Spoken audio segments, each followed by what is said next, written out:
कृष्ण परमेश्वर हैं और लीलाओं के लिए उनके प्रथम विस्तार श्री बलराम है। तो इस भौतिक जगत की सीमा के पार आध्यात्मिक आकाश पर व्योम है, जिसमें अनेक आध्यात्मिक ग्रह हैं, जिनमें कृष्ण लोक सर्वश्रेष्ठ है। कृष्ण लोक अर्थात कृष्ण के निवास के 3 विभाग हैं, जिनके नाम है द्वारिका, मथुरा और गोकुल। तो इस धाम में भगवान अपना विस्तार 4 पूर्ण अंश अवतारों में करते हैं। कृष्ण, बलराम, प्रद्युम्न तथा अनिरुद्ध ये चारों मूल चतुर्व्यूह कहलाते हैं। तो इस अध्याय में हम जानेंगे चैतन्य महाप्रभु के जो नित्य संगी हैं, नित्यानंद प्रभु, उनका स्वभाव और उनकी महिमाओं के बारे में। भगवान कौन है? जैसा कि पिछले 4 अध्याय में हमने जाना, कृष्णस्तु भगवान स्वयं, भगवान श्री कृष्ण ही परमेश्वर है और उनकी लीलाओं के लिए वो अपना प्रथम विस्तार किसमें करते हैं? बलराम जी में करते हैं। तो इस भौतिक जगत से की सीमा के परे भी आध्यात्मिक आकाश है, जिसमें बहुत सारे आध्यात्मिक ग्रह हैं, जिसमें कृष्ण लोक जो है वो सबसे ऊपर है। कृष्ण लोक जहां भगवान निवास करते हैं उसके 3 विभाग है। कौन से? द्वारिका, मथुरा और गोकुल। और इस धाम में भगवान अपना विस्तार 4 अंश अवतारों में करते हैं। तो भगवान अपना और आगे एक्सपेंशन करते हैं। जो कृष्ण है वो किसमें करते हैं? कृष्ण, बलराम, प्रद्युम्न और अनिरुद्ध। तो ये चारों जो है मूल चतुर्व्यूह कहलाते हैं। तो कृष्ण लोक में एक दिव्य स्थान है जो श्वेत द्वीप या वृंदावन कहलाता है। कृष्ण लोक के नीचे आध्यात्मिक आकाश में वैकुंठ ग्रह है, जैसा कि गोलोका चार्ट में भी हमने जाना था। हम ब्रह्मा जी ने इस ब्रह्मांड को कितने भागों में विभाजित किया? 3 भागों में, जिसे कहा जाता है भू, भुव और स्व। हम कहाँ रहते हैं? बीच में, जिसे पृथ्वी कहा जाता है। पृथ्वी से ऊपर भी बहुत सारे हैं लोक है और नीचे भी बहुत सारे लोक हैं। 6 लोक ऊपर है और 7 लोक नीचे है। हम कहाँ रहते हैं? बीच में रहते हैं। तो आध्यात्मिक आकाश जो है उसमें भी बहुत सारे आध्यात्मिक ग्रह हैं। कृष्ण लोक क्या है? सबसे ऊपर है, जिसे क्या कहते हैं? वृंदावन कहते हैं। और उसके नीचे क्या है? वैकुंठ ग्रह। तो प्रत्येक वैकुंठ ग्रह में प्रथम चतुर्भुज के विस्तार स्वरूप एक चतुर्भुज नारायण रहते हैं। कृष्ण लोक में मूल संकर्षण भगवान श्री बलराम के रूप में रहते हैं। बलराम जी कौन है? भगवान का ही प्रथम विस्तार, जिन्हें संकर्षण कहा जाता है। और इन संकर्षण में से एक और संकर्षण का फिर विस्तार होता है, उसे कहते हैं महासंकर्षण। तो इसे हम कैसे समझेंगे? कृष्ण ने अपना विस्तार किसमें किया? संकर्षण के रूप में, जो बलराम जी है। फिर आगे वो विस्तार होता है महासंकर्षण के रूप में। तो जो वैकुंठ ग्रहों में से एक में निवास करते हैं और अपनी अंतरंगा शक्ति से महासंकर्षण पर व्योम में सारे ग्रहों की दिव्य स्थिति को बनाए रखते हैं, जहाँ के निवासी सदैव मुक्त रहते हैं और वहां पर भौतिक शक्ति का बिल्कुल भी प्रभाव नहीं रहता। क्यों? क्योंकि जहां भगवान है, भगवान की शक्ति है, वहां पर जहां पर भगवान स्वयं रहते हैं वहां पर भौतिक शक्ति का कोई भी कार्य नहीं है। कृष्ण सूर्य सब माया है अंधकार, जहां भगवान रहते हैं वहां माया को कोई भी प्रभाव नहीं रहता। तो इन लोकों में द्वितीय चतुर्व्यूह विद्यमान रहते हैं। वैकुंठ लोगों से बाहर श्री कृष्ण की निर्विशेष अभिव्यक्ति पाई जाती है। किस रूप में? ब्रह्म ज्योति के रूप में, जिसे क्या कहते हैं? ब्रह्म लोक कहा जाता है। ब्रह्म ज्योति के बारे में भगवान भगवद गीता में भी बताते हैं कि मेरे शरीर से इतना तेज निकलता है कि पूरा का पूरा गोलोक वृंदावन जो है प्रकाशमान हो जाता है। और वही प्रकाश जब गोलोक वृंदावन से बाहर निकलता है तो एक चमकीला आकाश बनाता है, जिसे ब्रह्म ज्योति कहा जाता है। तो ब्रह्मलोक की दूसरी ओर क्या है? कारण समुद्र है। और कारण समुद्र की दूसरी ओर भौतिक शक्ति रहती है, किंतु उसका स्पर्श नहीं करती। इस कारण समुद्र में संकर्षण के मूल पुरुष विस्तार महाविष्णु कहलाते हैं।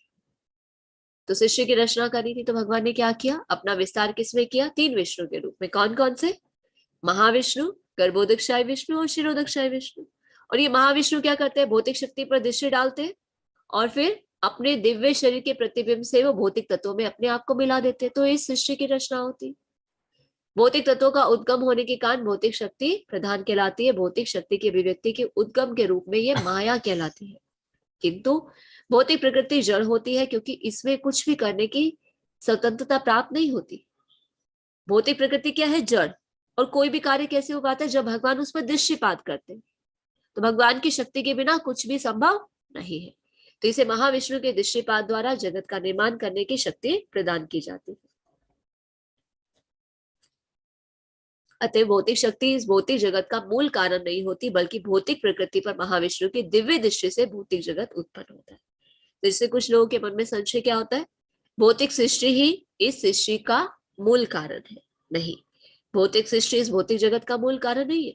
जब भौतिक प्रकृति पर भगवान का ही विस्तार महाविष्णु दृष्टिपात करते हैं तो ये भौतिक जगत उत्पन्न होता है। फिर महाविष्णु क्या करते हैं? हर एक ब्रह्मांड में गर्भोदकशाही विष्णु के रूप में जो सारे जीवों के आगार है प्रवेश करते हैं। महाविष्णु के रूप में भगवान के श्वास से असंख्य ब्रह्मांड निकलते हैं। गर्भोदकशाही विष्णु के रूप में भगवान क्या करते हैं? हर एक ब्रह्मांड में प्रवेश कर जाते हैं। फिर क्षीरोदकशाही विष्णु के रूप में भगवान अपना विस्तार किस रूप में करते हैं? हर एक जीव के हृदय में भगवान परमात्मा के रूप में विराजमान है।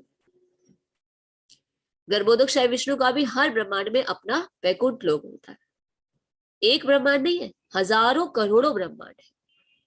तो जहां वे परमात्मा या ब्रह्मांड के परम नियंता के रूप में रहते हैं, गर्भोदकशाही विष्णु ब्रह्मांड के जल में अंश में शयन करते हैं और ब्रह्मांड के प्रथम जीव ब्रह्मा को उत्पन्न करते हैं। तो ब्रह्मा जी की उत्पत्ति कैसे हुई? गर्भोदकशाही विष्णु के नाभि कमल से ब्रह्मा जी उत्पन्न होते हैं। फिर ब्रह्मा जी को भगवान सारा शक्ति और ज्ञान प्रदान करते हैं कि कैसे सृष्टि की रचना करनी है, और महाविष्णु के रूप में दृष्टिपात करते तो सृष्टि की रचना होती है। फिर ब्रह्मा जी आगे सभी कार्य को संभालते हैं। तो बीज प्रदापिता कौन है? कृष्ण है। और ब्रह्मा जी किसका कार्य करते हैं? गार्डनर का काम करते हैं। तो ब्रह्मा जी को भगवान सारी शक्ति और ज्ञान प्रदान करते हैं कि किस प्रकार इस सृष्टि की रचना करनी है।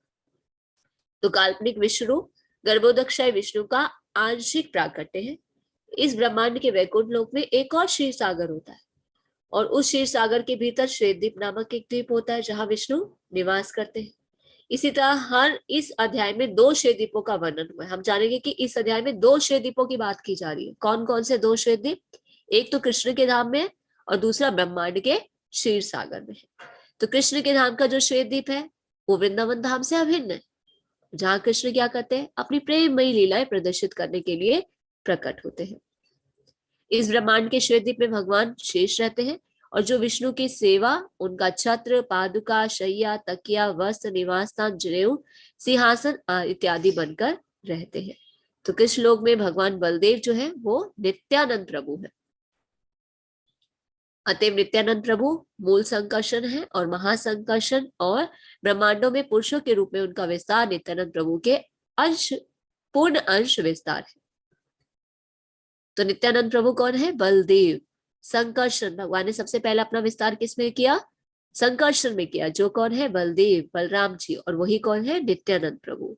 नित्यानंद प्रभु मूल संकर्षण है, फिर उनसे आगे महासंकर्षण उत्पन्न होते हैं। तो आगे इस प्रकार सृष्टि की रचना में विस्तार होता है। तो इस अध्याय में हम कृष्णदास कविराज गोस्वामी के बारे में जानेंगे कि लेखक ने अपना घर छोड़कर वृंदावन के तीर्थ यात्रा करने और वहां पर सफलता प्राप्त करने का भी वर्णन किया कि किस प्रकार वो वृंदावन जाते हैं, किस प्रकार उन्हें सफलता प्राप्त होती है। इस विवरण से पता चलता है कि उनके मूल पितृभूमि और उनका जन्म स्थान कटवा जिले के झामटपुर नामक गांव में था, जो नेहाटी के निकट है। तो कृष्णदास कविराज गोस्वामी की पितृभूमि के बारे में बताया जा रहा है, जो कि कटवा के समीप एक गांव है, नेहाटी। कृष्णदास कविराज के भाई ने नित्यानंद प्रभु के महान भक्त मीन केतन रामदास को अपने घर पर बुलाया था। वैष्णव को क्या किया जाता है? घर पर सादर आमंत्रित किया जाता है। उसी प्रकार से कृष्णदास कविराज ने के जो भाई थे, उन्होंने नित्यानंद प्रभु के जो भक्त हैं मीन केतन रामदास, उनको अपने घर पर इनवाइट किया था, किंतु गुणानवन मिश्र नामक पुरोहित ने उनका ठीक से आदर नहीं किया, और कृष्णदास कविराज गोस्वामी के भाई भी नित्यानंद प्रभु की महिमा को पहचान न सकने के कारण पुरोहित की तरफ हो गए। इसलिए रामदास क्या हुए? बहुत ही खिन्न हो गए कि घर पे बुलाया और मुझे सम्मान भी नहीं दिया, अच्छे से आदर भी नहीं किया। तो उन्होंने क्या किया? अपनी वंशी को तोड़ दिया और वहां से वो चले। ये घटना जो थी महान दुर्घटना थी, किसके लिए? कृष्णदास कविराज गोस्वामी के भाई के लिए, क्योंकि उन्होंने ही उन्हें आमंत्रित किया था और उनका अच्छे से आदर नहीं किया गया और वो नाराज हो गए और उन्होंने अपनी वंशी को तोड़ डाला। उसी रात नित्यानंद प्रभु ने कृपा पूर्वक कृष्णदास कविराज गोस्वामी को स्वप्न में दर्शन दिया। नित्यानंद प्रभु जो स्वयं भगवान का ही विस्तार संकर्षण है, उन्होंने कृष्णदास कविराज गोस्वामी को स्वप्न में दर्शन दिया और उन्हें आदेश दिया कि अगले दिन में वृंदावन के लिए यात्रा आरंभ करें। कृष्णदास कविराज गोस्वामी कहते हैं कि मैं उन पूर्ण पुरुषोत्तम भगवान श्री नित्यानंद प्रभु को नमस्कार करता हूँ, जिनका ऐश्वर्य बहुत ही अद्भुत और असीम है। उनकी इच्छा होने पर एक मूर्ख भी उनके स्वरूप को समझ सकता है। जय जय श्री चैतन्य जय नित्यानंदा, जय द्वैत चंद्र जय गौर भक्त वृंदा। जय जय श्री चैतन्य जय नित्यानंदा, जय द्वैत चंद्र जय गौर भक्त वृंदा। जय जय श्री चैतन्य जय नित्यानंदा, जय द्वैत चंद्र जय गौर भक्त वृंदा। श्री चैतन्य महाप्रभु की जय हो, श्री नित्यानंद प्रभु की जय हो, श्री अद्वैत आचार्य की जय हो, श्री चैतन्य महाप्रभु के सारे भक्तों की जय हो। तो मैंने श्री कृष्ण चैतन्य की महिमा का वर्णन 6 श्लोकों में किया है। अब मैं 5 श्लोकों में भगवान नित्यानंद की महिमा का वर्णन करूंगा। तो पिछले जो 4 अध्याय हैं उसमें हम चैतन्य महाप्रभु के बारे में जान पाए हैं। चैतन्य महाप्रभु कौन है, उनकी महिमा का वर्णन कृष्णदास कविराज गोस्वामी के श्रीमुख से जान पाए हैं। और अब हम जानेंगे भगवान श्री नित्यानंद प्रभु की महिमा के बारे में। पूर्ण पुरुषोत्तम भगवान कृष्ण समस्त अवतारों के स्रोत है। भगवान बलराम उनके द्वितीय शरीर है। वे दोनों एक ही रूप है, केवल उनके शरीर में अंतर है। भगवान बलराम कृष्ण के प्रथम शारीरिक विस्तार है और कृष्ण के दिव्य लीलाओं में सहायक होते हैं। कृष्ण में और बलराम जी में कोई भी डिफरेंस नहीं है, दोनों एक ही है, पर उनके शरीर में अंतर है। बलराम जी जो है वो भगवान का सबसे पहला एक्सपेंशन है, शारीरिक विस्तार है, जिसमें वो भगवान श्री कृष्ण की दिव्य लीलाओं में सहायता करते हैं। वे मूल भगवान कृष्ण नवद्वीप में श्री चैतन्य महाप्रभु के रूप में प्रकट हुए और श्री बलराम उनके साथ नित्यानंद प्रभु के रूप में प्रकट हुए। ये अभी जो चतुर्युग चल रहा है, इस चतुर्युग के कलयुग के प्रथम संध्या में भगवान कृष्ण स्वयं चैतन्य महाप्रभु के रूप में नवद्वीप धाम में प्रकट हुए और उनके साथ ही जो स्वयं बलराम जी हैं, भगवान का ही विस्तार, वो नित्यानंद प्रभु के रूप में प्रकट हुए। वे श्री नित्यानंद राम मेरे निरंतर स्मरण के लक्ष्य बने, जिनके पूर्णांश और पूर्णांश के अंश संकर्षण, शेषनाग तथा विष्णु है। वे क्रमशः कारण सागर, गर्भ सागर और क्षीर सागर में शयन करते हैं। तो इस प्रकार एक्सपेंशन होता है। जैसे कई बार कुछ लोगों को बहुत कंफ्यूजन होता है ना कि कृष्ण पहले आए या विष्णु पहले आए, विष्णु से कृष्ण आए या कृष्ण से विष्णु आए। तो हम शास्त्र के माध्यम से इन सब चीजों को स्पष्ट रूप से जान सकते हैं। तो सबसे पहले भगवान कृष्ण ने अपना विस्तार किसमें किया? संकर्षण के रूप में, जिन्हें बलराम जी भी कहते हैं। फिर आगे उनका पूर्णांश और पूर्णांश के अंश में संकर्षण, शेषनाग और विष्णु है, जो कहाँ रहते हैं? कारण सागर, गर्भ सागर और क्षीर सागर में। महाविष्णु, गर्भोदकशाही विष्णु और क्षीरोदकशाही विष्णु के रूप में। भगवान जो बलराम है वो मूल संकर्षण है। वे भगवान कृष्ण की सेवा करने के लिए 5 अन्य रूप धारण करते हैं। कौन से 5 रूप धारण करते हैं बलराम जी? वे स्वयं भगवान कृष्ण की लीलाओं में सहायता करते हैं और 4 अन्य रूपों में अपना सृजन भी करते हैं। वे सृष्टि कार्य में भगवान कृष्ण के आदेशों का पालन करते हैं और भगवान शेष के रूप में वे कृष्ण के अनेक प्रकार से सेवा करते हैं। हम देखते हैं ना, भगवान क्या करते हैं? कारण अनल जल में शेषया पर शयन करते हैं। तो बलराम जी शेषनाग के रूप में भी उनकी सेवा करते हैं और उनके आदेश का भी पालन करते हैं और महाविष्णु के रूप में इस सृष्टि की रचना में भी कार्यभार संभालते हैं। महाविष्णु के रूप में क्या होता है? उनके श्वास से असंख्य ब्रह्मांड निकलते हैं। गर्भोदकशाही विष्णु के रूप में उनके नाभि कमल से ब्रह्मा जी उत्पन्न होते हैं और क्षीरोदकशाही विष्णु के रूप में वे हर एक जीव के हृदय में परमात्मा के रूप में विराजमान है। वे अपने समस्त रूपों में कृष्ण की सेवा करने के दिव्य आनंद का आस्वादन करते हैं। वे बलराम ही भगवान गौर सुंदर के सहचर नित्यानंद प्रभु हैं। तो भगवान की सेवा करने के लिए, भगवान की लीलाओं का आस्वादन करने के लिए बलराम जी भी चैतन्य महाप्रभु की लीला में नित्यानंद प्रभु के रूप में उपस्थित हुए। तो मैंने 7वें श्लोक की व्याख्या लगातार 4 श्लोकों में की है। इन श्लोकों से सारा संसार नित्यानंद प्रभु के विषय में सत्य को जान सकता है। तो हम इन श्लोकों के माध्यम से जान सकते हैं कि नित्यानंद प्रभु कौन है। कौन है नित्यानंद प्रभु? भगवान का ही जो विस्तार संकर्षण है बलराम जी, वही नित्यानंद प्रभु है। तो मैं उन श्री नित्यानंद राम के चरण कमलों की शरण ग्रहण करता हूँ, जो चतुर्व्यूह के मध्य संकर्षण नाम से विख्यात है। चतुर्व्यूह में वासुदेव, संकर्षण, प्रद्युम्न, अनिरुद्ध सम्मिलित है। वे समस्त ऐश्वर्य से युक्त है और इस भौतिक जगत से बहुत दूर वैकुंठ लोक में निवास करते हैं। भौतिक प्रकृति से परे परव्योम अर्थात आध्यात्मिक आकाश है और यह साक्षात कृष्ण की ही तथा समस्त दिव्य गुणों यथा 6 ऐश्वर्यों से युक्त है। वह वैकुंठ धाम सर्वव्यापी, अनंत एवं पूर्ण है। वे भगवान कृष्ण और उनके अवतारों का आवास है। उस आध्यात्मिक आकाश के सर्वोच्च भाग में कृष्ण लोक नामक आध्यात्मिक लोक है। उसके आगे 3 विभाग है, द्वारिका, मथुरा और गोकुल। इनमें से सर्वोच्च श्री गोकुल है, जो ब्रज, गोलोक और श्वेतद्वीप वृंदावन भी कहलाता है। भगवान कृष्ण के दिव्य शरीर के ही समान गोकुल सर्वव्यापी है, अनंत तथा सर्वोपरि है। यह किसी प्रतिबंध के बिना ऊपर नीचे तक विस्तृत है। भौतिक जगत में द्वारिका, मथुरा, गोकुल जैसे भगवत धाम वैकुंठ धाम में स्थित भगवत धामों का प्रतिनिधित्व करने वाले प्रतिरूप है। उस वैकुंठ धाम का असीम आध्यात्मिक आकाश भौतिक जगत से बहुत दूर और ऊपर है। इसकी पुष्टि स्वयंभू तंत्र में शिव पार्वती के बीच हुई वार्ता चर्चा से पता चलता है कि जो 14 अक्षरों वाले मंत्र के प्रभाव के विषय में है, उसमें कहा गया है कि मंत्र का जप करते समय मनुष्य को सदैव आध्यात्मिक जगत वैकुंठ का स्मरण करना चाहिए, जो अत्यंत विस्तीर्ण है और कोई भी मनवांछित वस्तु देने वाले कल्प वृक्षों से युक्त है। इस वैकुंठ क्षेत्र के नीचे भौतिक शक्ति है, जिससे भौतिक जगत उत्पन्न होता है। भगवान कृष्ण की लीला स्थल यथा द्वारिका, मथुरा, वृंदावन, गोलोक में स्वतंत्र एवं सनातन रूप से स्थित है। वे भगवान कृष्ण के वास्तविक धाम है और निश्चित रूप से भौतिक जगत के ऊपर स्थित है। वह धाम भगवान कृष्ण की इच्छा से भौतिक जगत में के भीतर प्रकट होता है। यह मूल गोकुल से अभिन्न है। ये दोनों भिन्न भिन्न स्थान नहीं है। हम इस भौतिक जगत में भी देखते हैं ना, वृंदावन हम जाते हैं, मथुरा के पास, गोकुल जाते हैं, नवदीप जाते हैं, मायापुर नवदीप जाते हैं। तो ये क्या है? ये आध्यात्मिक छोर है इस भौतिक जगत की। इट्स नॉट डिफरेंट फ्रॉम जो ऊपर है ना, आध्यात्मिक ग्रह में, आध्यात्मिक लोक में जो गोकुल है, वृंदावन है, नवदीप धाम है, वही इस भौतिक जगत में भी है, पृथ्वी में भी है। एज इट इज रिफ्लेक्शन है। जैसे हम पानी में चंद्रमा को देख पाते हैं, कैसा दिखाई देता है पानी में? अगर चंद्रमा को हम देखें तो एज इट इज चंद्रमा जैसा दिखाई देता है।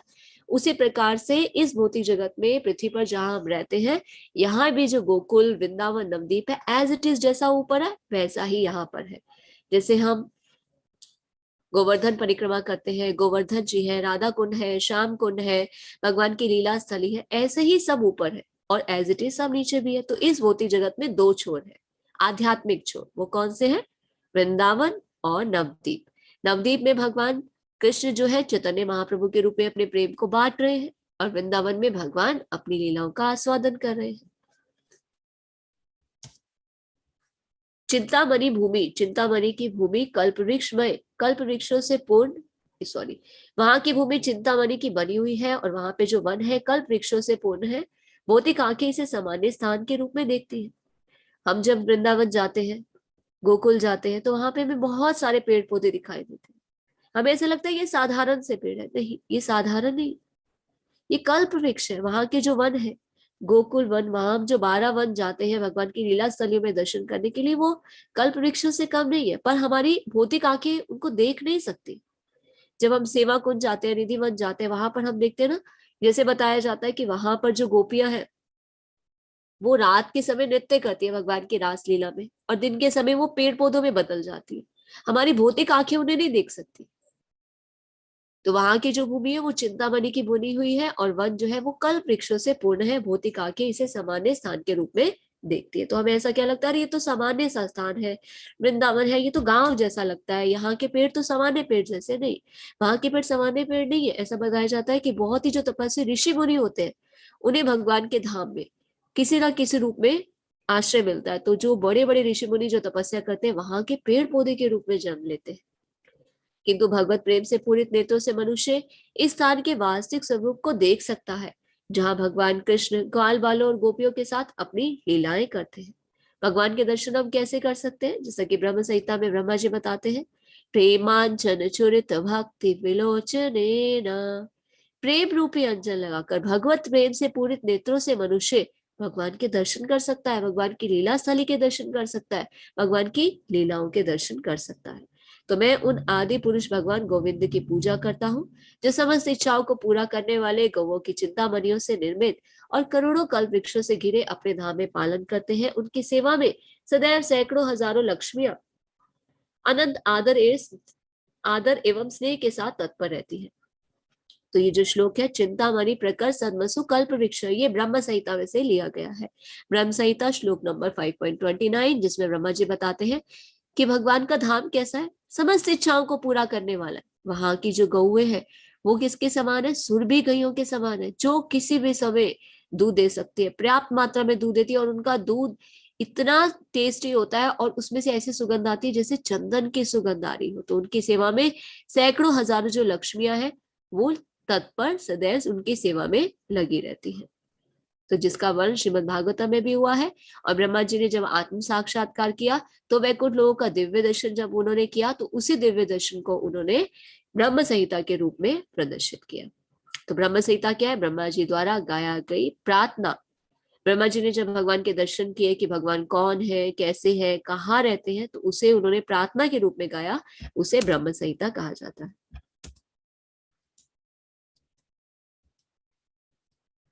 भगवान कृष्ण अपने निजी रूप को मथुरा और द्वारिका में प्रकाशित करते हैं। वे चतुर्व्यूह रूपों में अपना विस्तार करके नाना प्रकार से लीलाओं का आनंद लेते हैं। तो भगवान क्या कर रहे हैं, अपना विस्तार करते हैं। क्यों करते हैं, लीलाओं का आस्वादन करने के लिए। वासुदेव, संकर्षण, प्रद्युम्न और अनिरुद्ध, जैसे कि हम पहले भी जान चुके हैं, ये चार क्या है, मूल चतुर्व्यूह रूप है, जिनसे अन्य सारे चतुर्व्यूह रूप प्रकट होते हैं और वे सभी शुद्ध रूप से दिव्य है। केवल इन तीन ही स्थानों में, कौन से तीन स्थान, द्वारका, मथुरा और गोकुल में लीला में भगवान कृष्ण अपने निजी संख्यों के साथ अनंत लीलाएं करते हैं। और परव्योम के वैकुंठ लोकों में भगवान नारायण के रूप में प्रकट होते हैं और नाना प्रकार की लीलाएं करते हैं। वैकुंठ में भगवान कौन से रूप में विराजमान है, चतुर्भुज परमात्मा के रूप में विराजमान है। कृष्ण के निजी रूप में दो भुजाएं होती है। भगवान का जो एटर्नल रूप है, एक्चुअल भगवान का फॉर्म कैसा है, टू हैंडेड श्याम सुंदर फॉर्म। भगवान दो हाथों में बांसुरी, भगवान के दो हाथ है, भगवान बांसुरी बजाते हैं, पीतांबर वस्त्र धारण करते हैं। और जो वैकुंठ में भगवान का रूप है वो कैसा है, नारायण रूप में, चार भुजाएं हैं जिसमें भगवान शंख, चक्र, गदा, पद्म धारण करते हैं, परम ऐश्वर्यमान है। तो श्री, भू तथा नीला नामक शक्तियां उनके चरण कमलों की सेवा करती हैं। यद्यपि उनकी लीलाएं उनके एकमात्र विशेष कार्य है, किंतु वे अपनी अहेतु की कृपा से पतित आत्माओं के लिए एक कार्य करते हैं। वे पतित आत्माओं को चार प्रकार के मुक्ति, सालोक्य, सामीप्य, साक्षी, सारूप्य प्रदान करके उनका उद्धार करते हैं। जिन्हें ब्रह्म सायुज्य मुक्ति प्राप्त होती है वे वैकुंठ लोक में प्रवेश नहीं हो सकता, उनका निवास वैकुंठ लोक के बाहर होता है। वैकुंठ लोक के बाहर दीप्ति युक्त तेज का वायुमंडल है जो भगवान के शरीर की परम उज्जवल किरणों से बना है, तो वो उसमें मर्ज हो जाता है। तो यह सिद्ध लोक कहलाता है, भौतिक प्रकृति से परे है और आध्यात्मिक होता है, पर किंतु इसमें आध्यात्मिक विविधता नहीं होती। वह सूर्य के चारों ओर पाए जाने वाले समरूप तेज के समान है, किंतु सूर्य के भीतर रथ, घोड़े और सूर्य देव के अन्य ऐश्वर्य रहते हैं। जिस तरह भगवान की भक्ति से भगवत धाम प्राप्त किया जा सकता है, उसी तरह कईयों ने अपने पाप कर्मों को त्याग कर काम, क्रोध, भय तथा स्नेह के द्वारा अपने मन को भगवान में लगाकर उस गति को प्राप्त किया है। जहां यह कहा गया है कि भगवान के शत्रु और भक्त एक ही गति प्राप्त करते हैं, वहां इसका आशय यह है कि ब्रह्म तथा भगवान कृष्ण अंततः एक ही है। इसे सूर्य और सूर्य के प्रकाश के दृष्टांत से समझा जा सकता है, जिसमें ब्रह्म सूर्य के प्रकाश के समान है और स्वयं कृष्ण सूर्य के समान है। तो जो भगवान के शत्रु होते हैं, जैसे कि हमने जाना कंस के बारे में, कंस हमेशा क्या करता था, भगवान को याद करता था, पर किस भाव में, शत्रुता के भाव में। तो उसे कौन सी मुक्ति प्राप्त हुई, सायुज्य मुक्ति प्राप्त हुई, भगवान के ब्रह्म में, तेज में वो लीन हो गया। इसी प्रकार शिशुपाल भी भगवान से ईर्ष्या करते थे, हमेशा भगवान के बारे में सोचते रहते थे। और जब हमने जाना कि जब युधिष्ठिर महाराज ने राजसूय यज्ञ किया था तो सभी को वहां पर बुलाया था, भगवान कृष्ण को भी वहां बुलाया, पर जो शिशुपाल थे वो भगवान से बहुत ईर्ष्या करते थे और भरी सभा में उन्होंने भगवान को बहुत सारी गाली दी। जैसा कि भगवान ने प्रॉमिस किया था उनकी बुआ को, शिशुपाल की माता को, कि मैं इसके 100 अपराध को क्षमा कर दूंगा, फिर उसके बाद मैं उसे क्षमा नहीं करूंगा। तो 101 जब उन्होंने गाली दी तो भगवान के सुदर्शन चक्र के द्वारा शिशुपाल का जो गला था वो कट गया और शिशुपाल को कौन सी मुक्ति प्राप्त हुई, सायुज्य मुक्ति, भगवान के तेज में वो लीन हो गए। जो एक शत्रु होता है उसे वो मुक्ति प्राप्त होती है, पर एक जो भक्त होता है वो किसी भी प्रकार की मुक्ति की कामना नहीं करता, क्योंकि भक्त मुक्ति कामी नहीं, भक्ति कामी होते हैं। इस तरह से पर्वों में आध्यात्मिक शक्ति के अंतर्गत अनेक प्रकार की लीलाएं होती हैं। वैकुंठ लोकों के बाहर प्रकाश का निर्विशेष प्रतिबिंब प्रकट होता है। जैसा कि हमने जाना ब्रह्म ज्योति, निर्विशेष ब्रह्मवादी क्या कहते हैं, ज्योति, ब्रह्म ज्योति में अपना ध्यान केंद्रित करो, और उनकी इच्छा क्या होती है, ज्योति में लीन हो जाना। तो ये ज्योति क्या है, भगवान के शरीर से निकलने वाली तेजोमय किरणें होती है। तो जो लोग साहिज्य मुक्ति के लिए उपयुक्त होते हैं वे उस तेज में समा जाते हैं। तो हमें इस मुक्ति की बिल्कुल भी कामना नहीं करनी चाहिए, इस मुक्ति की कामना तो शत्रु करते हैं। जैसे हमने जाना शिशुपाल को ये मुक्ति प्राप्त हुई थी। तमो क्षेत्र के परे सिद्ध लोक का क्षेत्र स्थित है, वहां पर सिद्धगण ब्रह्मानंद में मग्न होकर निवास करते हैं। भगवान के द्वारा मारे गए असुर भी उसी क्षेत्र को प्राप्त करते हैं। तो जो भगवान के हाथों असुर मारे जाते हैं वो उस क्षेत्र में जाते हैं। तो उस पर्वयों में नारायण के चारों ओर द्वारका के चतुर्भुज के दिव्य विस्तार रहते हैं, और इस दिव्य चतुर्भुज में वासुदेव, संकर्षण, प्रद्युम्न और अनिरुद्ध आते हैं। वे नितांत दिव्य है।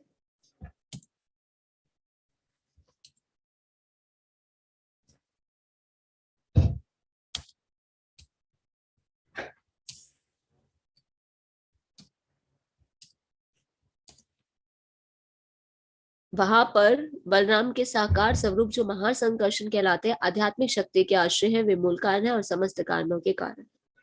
तो महासंकर्षण कौन है? सबसे पहले कृष्ण ने अपना विस्तार किसमें किया? संकर्षण के रूप में।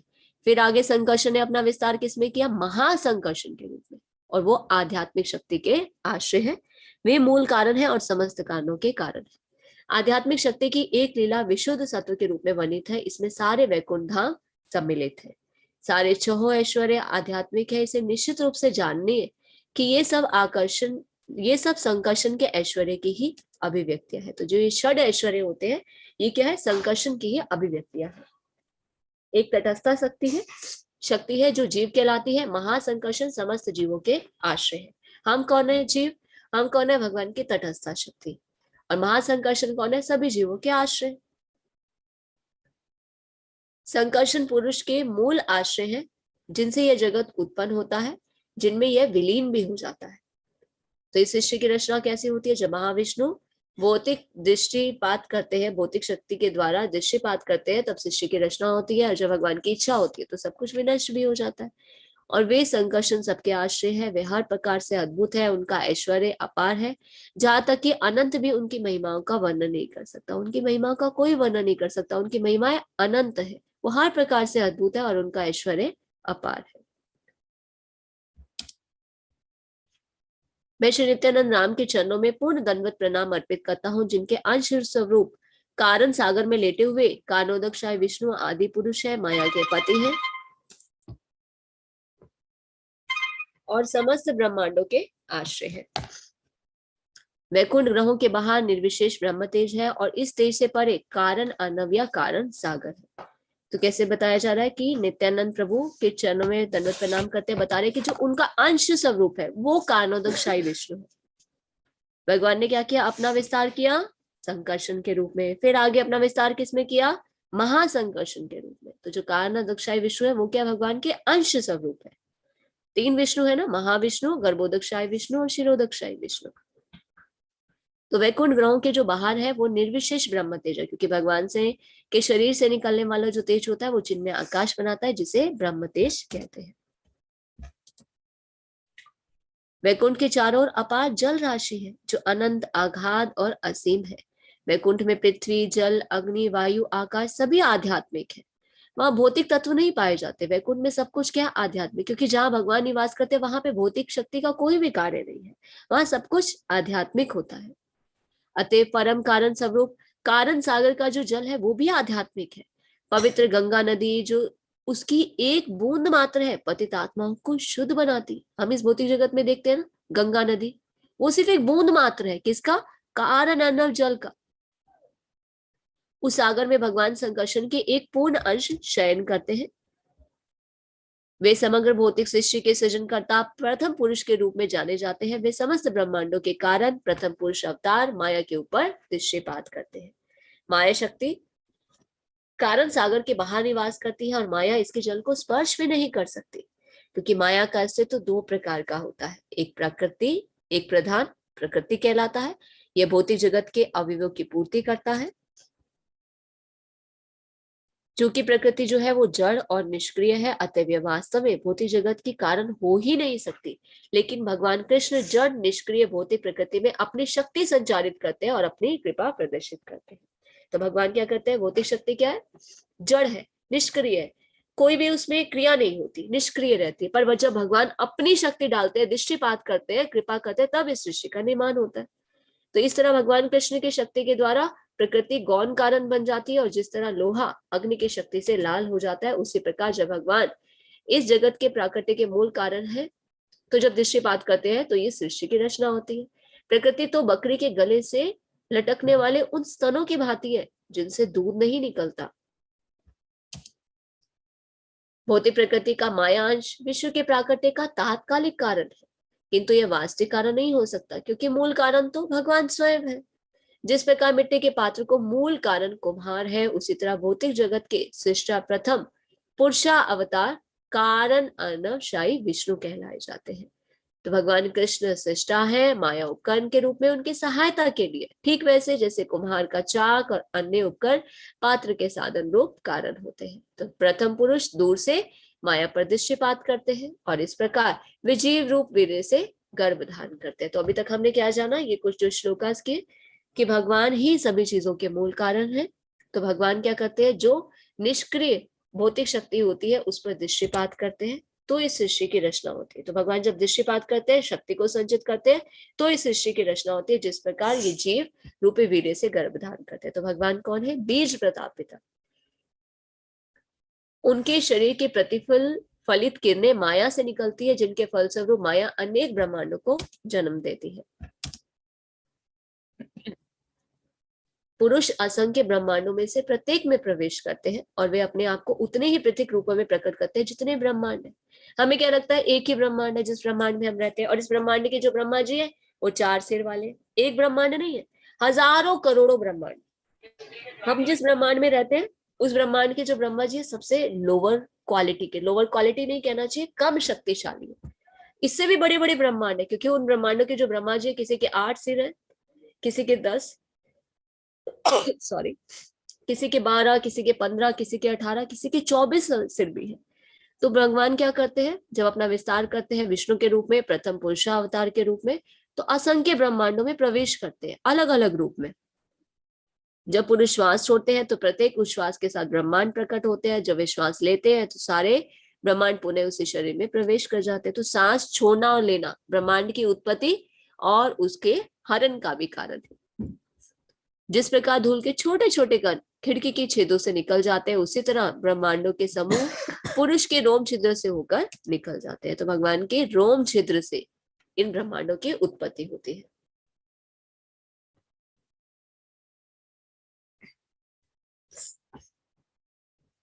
ब्रह्मागण तथा भौतिक लोगों के अन्य स्वामी महाविष्णु के रोम छिद्रों से उत्पन्न होते हैं और उनके एक उच्छ्वास काल तक जीवित रहते हैं। तो मैं उन आदि भगवान गोविंद की पूजा करता हूँ, महाविष्णु जिनके पूर्ण अंश के अंश है।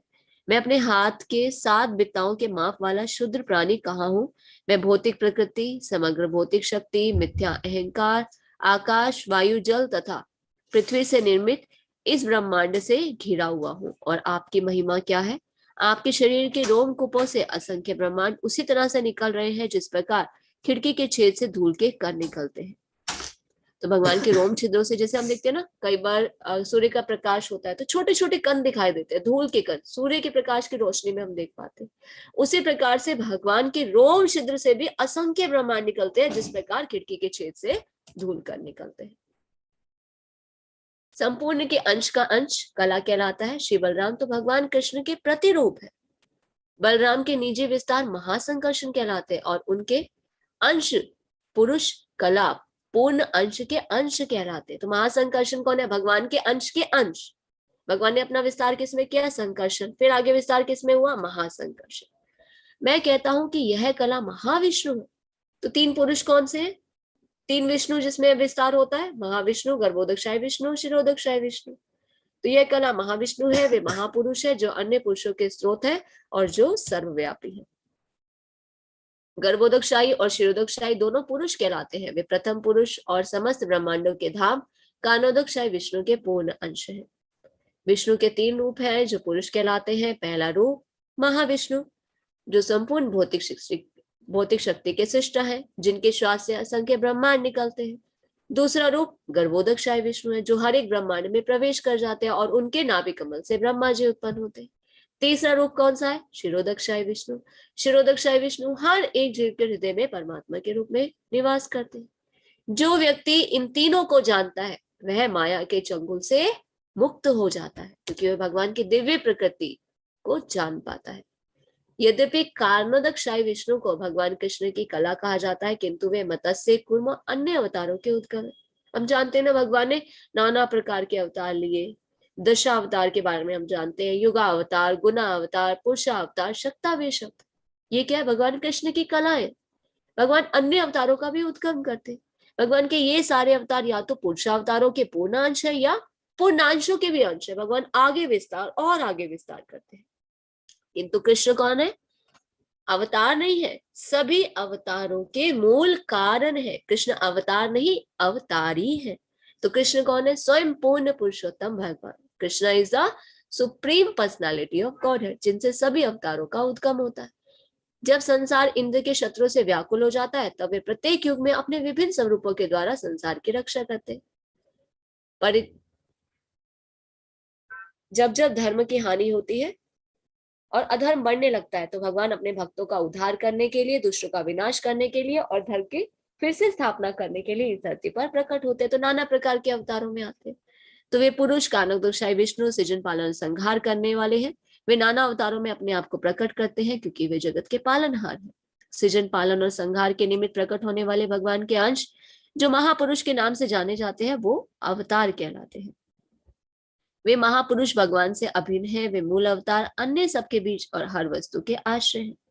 महाविष्णु पूर्ण पुरुषोत्तम भगवान के प्रमुख अवतार हैं। काल, स्वभाव, प्रकृति, कार्य कारण के रूप में मन, भौतिक तत्व, मिथ्या अहंकार, प्रकृति के गुण, इंद्रियां, विराट रूप, पूर्ण स्वतंत्रता, चर और अचर प्राणी, अंततः उनके ऐश्वर्य के रूप में प्रकट होते हैं। सृष्टि के प्रारंभ में भगवान ने भौतिक सृष्टि के समस्त अवयवों के साथ पुरुष अवतार के रूप में अपना विस्तार किया। तो जब सृष्टि की रचना करनी थी, तब भगवान ने अपना एक्सपेंशन किया 3 विष्णु के रूप में। महाविष्णु, गर्भोदकशाही विष्णु और शिरोदकशाही विष्णु। सर्वप्रथम उन्होंने सृष्टि के लिए उपयुक्त 16 प्रधान शक्तियों का सृजन किया। तो ये जो 16 शक्ति है, ये आप तात्पर्य में पढ़ सकते हैं। श्री, भू, लीला, कांति, कीर्ति, तुष्टि, गिर, पुष्टि, सत्या, ज्ञान, ज्ञाना, जया, उत्कर्षणी, विमला, योग माया, प्रही, ईशाना, अनुग्रह। ऐसा उन्होंने भौतिक ब्रह्मांडों को प्रकट करने के उद्देश्य से किया। यद्यपि भगवान हर वस्तु के आश्रय है, सारे ब्रह्मांड उन्हीं पर आश्रित है, किंतु वे परमात्मा के रूप में प्रत्येक वस्तु के आधार भी है। प्रत्येक वस्तु के आधार कैसे? भगवान हर एक जीव के हृदय में परमात्मा के रूप में विराजमान है। परमात्मा क्या करते हैं? आत्मा को चेतना प्रदान करते हैं, तभी तो आत्मा पूरे शरीर को चेतना प्रदान करती है। इस भौतिक जगत में हम देखते हैं, कोई भी चीज अगर क्रियाशील है तो वो कैसे है? क्योंकि उसके हृदय में भगवान परमात्मा के रूप में विराजमान है और वो आत्मा को चेतना दे रहे हैं। आत्मा पूरे शरीर को चेतना प्रदान कर रही है, तभी तो हम बोल पा रहे हैं, देख पा रहे हैं, सुन पा रहे हैं, कोई भी कार्य कर पा रहे हैं। नहीं तो बिना परमात्मा की चेतना के हमारा कोई अस्तित्व नहीं है। जब कोई मर जाता है तो हम क्या कहते हैं? और ये हमें छोड़कर चला गया। अगर हम शरीर ही हैं तो हम क्यों कहते हैं हमें छोड़कर चला गया? शरीर तो वहीं पड़ा होता है, उसमें से क्या निकल जाती है? आत्मा। क्योंकि आत्मा को चेतना परमात्मा ही प्रदान करते हैं, तभी वो एक्टिव रहती है। इस तरह यद्यपि वे भौतिक शक्ति से 2 प्रकार के जुड़े हैं, तो भी उसके साथ उनका रंच मात्र भी संबंध नहीं। यह भगवान का ऐश्वर्य है कि वे भौतिक प्रकृति के भीतर रहते हुए भी प्रकृति के गुणों से कभी प्रभावित नहीं होते। प्रकृति के 3 गुण भगवान के नियंत्रण में और हम प्रकृति के 3 गुणों के नियंत्रण में, पर भगवान पर इन 3 गुणों का कोई भी प्रभाव नहीं पड़ता। हम कहते हैं ना, भगवान कौन है? निर्गुण। निर्गुण का अर्थ ये नहीं होता कि भगवान में कोई गुण नहीं है। निर्गुण का अर्थ होता है भगवान पर 3 गुणों का कोई भी प्रभाव नहीं पड़ता। इसी प्रकार जो लोग भगवान की शरण ग्रहण करते हैं, उन पर भी प्रकृति के 3 गुणों का प्रभाव नहीं पड़ता। जो भगवान के शरण ग्रहण नहीं करते, वो प्रकृति के 3 गुणों के प्रभाव में रहते। जैसे एक कैदी जंजीरों से जकड़ा हुआ होता है, चाहे वो सोने की हो, चांदी की हो या लोहे की जंजीर। उसी प्रकार से ये 3 गुण क्या है? 3 रस्सियां जो है वो गुण के समान है। हमें कैदी की तरह जकड़े हुए हैं, सत्वगुण, रजोगुण और तमोगुण से। तो जब तक हम भगवान की शरण ग्रहण नहीं करेंगे, 3 गुणों से हम मुक्त नहीं हो सकते। अगर हम 3 गुणों से मुक्त होना चाहते हैं, स्वतंत्र होना चाहते हैं, तो हमें भगवान की शरण ग्रहण करनी होगी, क्योंकि जो भगवान की शरण ग्रहण करता है उसे पर प्रकृति के 3 गुणों का कोई भी प्रभाव नहीं पड़ता। इस प्रकार भगवत गीता भी बारंबार कहते हैं कि परम सत्य में सदैव अचिंत्य शक्ति होती है। भगवान कृष्ण ने कहा, मैं भौतिक जगत में स्थित हूँ और यह जगत मुझ पर आश्रित है, तथापि इसके साथ ही मैं ना तो भौतिक जगत में स्थित हूँ, ना ही सचमुच ही मुझ पर आश्रित है। भगवत गीता में हम जानते हैं ना भगवान क्या कहते हैं, सब कुछ मुझ पर ही आश्रित है, सब कुछ मेरे द्वारा ही होता है, मैं सब में हूं भी और नहीं भी। इसका क्या अर्थ होता है? जैसे एक राजा होता है, राजा की शक्ति से ही पूरे राज्य का कार्यभार चलता है, पर राजा हर जगह प्रेजेंट तो नहीं होता। जल विभाग, कोषा विभाग, सैन्य विभाग, पर वो सब विभाग किसकी शक्ति से चलते हैं? राजा की शक्ति से चलते हैं। राजा हर जगह प्रेजेंट ना होते हुए भी उनकी शक्ति से चल रहा है। उसी प्रकार से भगवान हर जगह प्रेजेंट ना होते हुए भी सब कुछ भगवान की शक्ति से ही निर्धारित रूप से कार्य स्वरूप हो रहा है। हे अर्जुन, तुम इसे मेरा अचिंत्य ऐश्वर्य समझो। भगवत गीता में भगवान कृष्ण ने इसी अर्थ का प्रचार किया। हमने जाना था ये भगवान का क्या योग ऐश्वर्य, भगवान की शक्ति से ही सब कुछ हो रहा है, पर भगवान हर जगह विराजमान नहीं है, फिर भी भगवान की शक्ति से सब कुछ हो रहा है। तो ये क्या है? भगवान का योग ऐश्वर्य, अचिंत्य शक्ति। नवे महापुरुष कानोदक शाही विष्णु चैतन्य महाप्रभु के प्रिय संगी भगवान नित्यानंद बलराम के पूर्ण अंश है। तो इस तरह मैंने 9वें श्लोक की व्याख्या कर दी। अब मैं 10वें श्लोक की व्याख्या करूंगा, इसको ध्यान पूर्वक सुने। तो कृष्णदास कविराज गोस्वामी बता रहे हैं कि मैं उन श्री नित्यानंद राम के चरणों में नमस्कार करता हूं, जिनके पूर्णांश के अंश गर्भोदकशाही विष्णु है। इन गर्भोदकशाही विष्णु के नाभि कमल से उत्पन्न होता है, जो ब्रह्मांड के शिल्पी ब्रह्मा का जन्म स्थान है। इस कमल की नाल असंख्य लोगों का विश्राम स्थल है। हमने क्या जाना? भगवान कौन है? कृष्ण सभी चीजों के मूल कारण है। वो अपना विस्तार किस में करते हैं? संकर्षण के रूप में करते हैं। आगे संकर्षण अपना विस्तार किस में करते हैं? महासंकर्षण के रूप में करते हैं। 3 विष्णु, महाविष्णु, गर्भोदकशाही विष्णु, शिरोदकशाही विष्णु। महाविष्णु के रूप में भगवान के श्वास से असंख्य ब्रह्मांड निकलते हैं। गर्भोदकशाही विष्णु के रूप में भगवान असंख्य ब्रह्मांडों में प्रवेश करते हैं और उनके नाभि कमल से ब्रह्मा जी उत्पन्न होते हैं। करोड़ों ब्रह्मांडों की रचना करने के बाद प्रथम पुरुष श्री गर्भोदकशाही के रूप में हर एक ब्रह्मांड में भिन्न रूप से प्रविष्ट हो गए, और ब्रह्मांड में प्रवेश करने पर उन्होंने केवल अंधकार देखा, जहां रहने के लिए कोई स्थान ही नहीं था। तब वे इस प्रकार विचार करने लगे। तब उन्होंने अपने शरीर के पसीने से जल उत्पन्न किया और उस जल से आधा ब्रह्मांड भर दिया। ब्रह्मांड की माप 50 करोड़ योजन है और इसकी लंबाई और चौड़ाई जो है वो एक समान है। जब आधा ब्रह्मांड जल से भर गया तो उन्होंने उसी में अपना निवास स्थान बनाया और शेष आधे में 14 भुवन प्रकट की। तो यहाँ हम जान सकते हैं किस प्रकार ब्रह्मा जी ने सृष्टि की रचना की। तो आधा ब्रह्मांड जो है वो जल से भरा हुआ है और 1/4 शेष आधा जो है उसमें आधे ब्रह्मांड में जल भरा हुआ है और आधे ब्रह्मांड में ब्रह्मा जी क्या करते हैं? 14 लोकों में सृष्टि को डिवाइड करते हैं। भू भुवा और स्व। हम रहते हैं पृथ्वी में, इससे ऊपर जो उच्च लोक है गोलोका चार्ट में हमने जाना था, ऊपर के 6 लोग, नीचे के 7 लोग 14 भुवनों में प्रकट करते। वहां उन्होंने अपने धाम के रूप में वैकुंठ को प्रकट किया और भगवान शेष की शैया पर वे जल में विश्राम करने लगे और वे वहां अनंत को अपनी शैया बनाकर लेट गए। किसमें? जो आधा ब्रह्मांड जल में भरा हुआ है। और भगवान अनंत हजारों सिर, हजारों मुख, हजारों नेत्र, हजारों हाथ पांव वाले दिव्य सर्प है। वे सभी अवतारों के बीच है और भौतिक जगत के कारण है।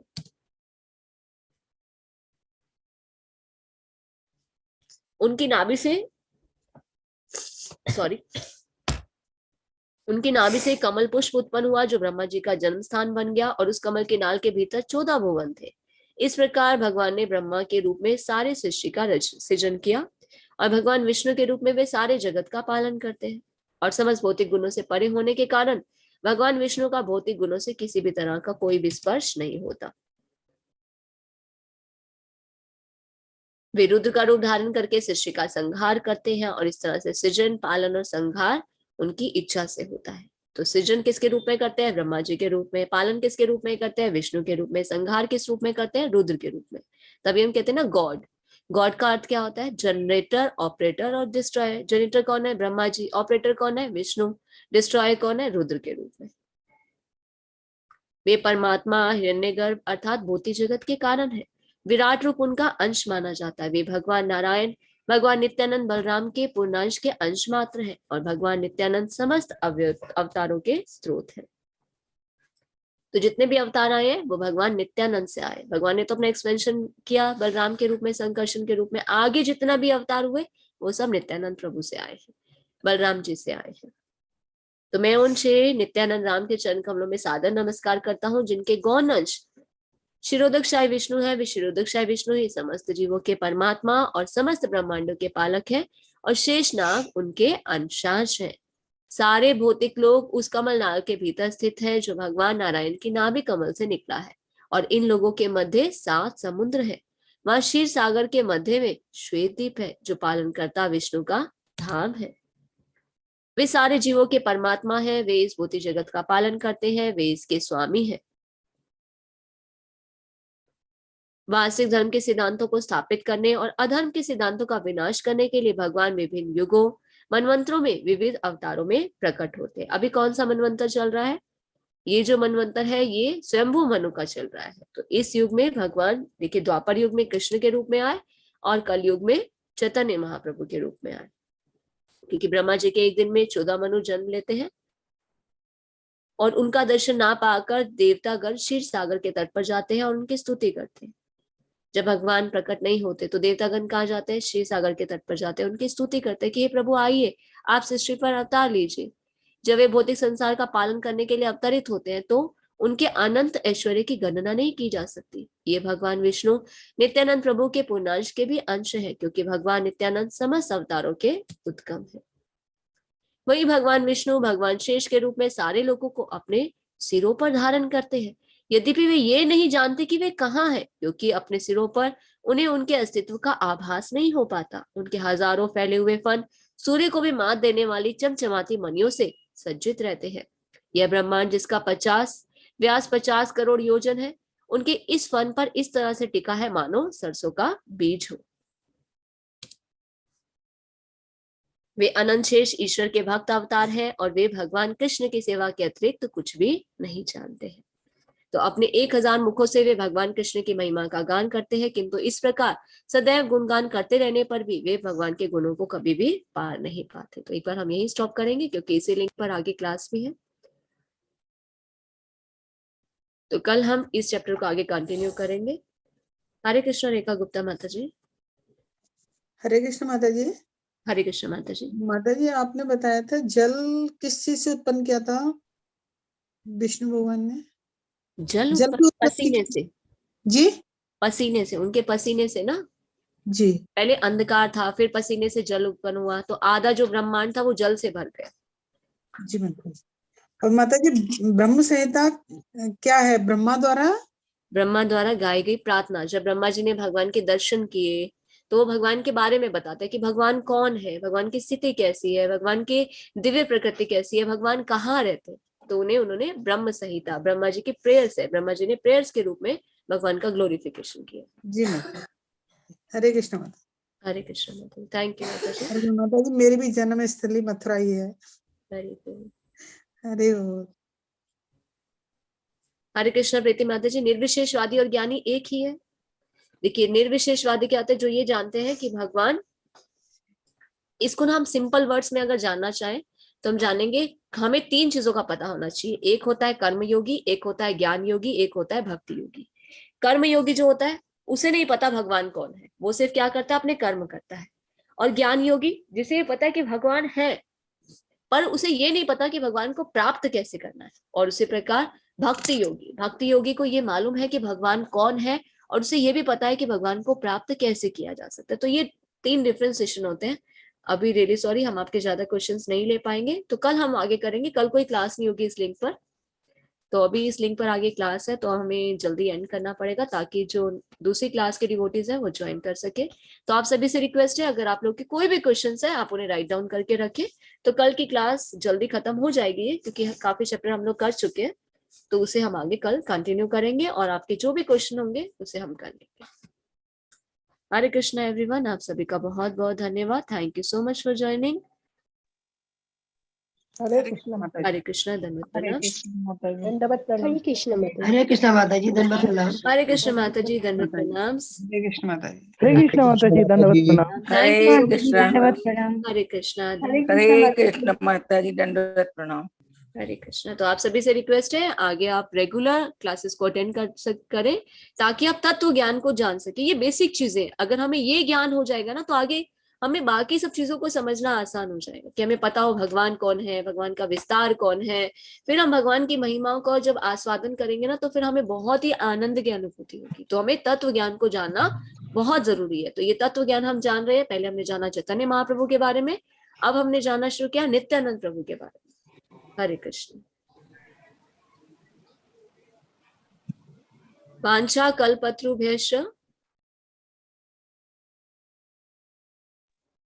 कल्पतरुभ्यश्च कृपा सिन्धुभ्यैव च पतितानां पावनेभ्यो वैष्णवेभ्यो नमो नमः। Always remember Krishna, never forget Krishna, chant Hare Krishna and be happy. Hare Krishna, Krishna Krishna, Hare Hare, Hare Rama, Rama Ram Ram Hare Hare. Hare Krishna everyone. आप सभी का बहुत बहुत धन्यवाद। Thank you so much for joining. हरे कृष्ण माता जी, हरे कृष्णा। तो कल चैट बॉक्स में हम आपको PDF और प्लेलिस्ट दोनों दे देंगे और बाकी जो भी ग्रुप्स हैं उनमें भी हम एक बार फिर से भेज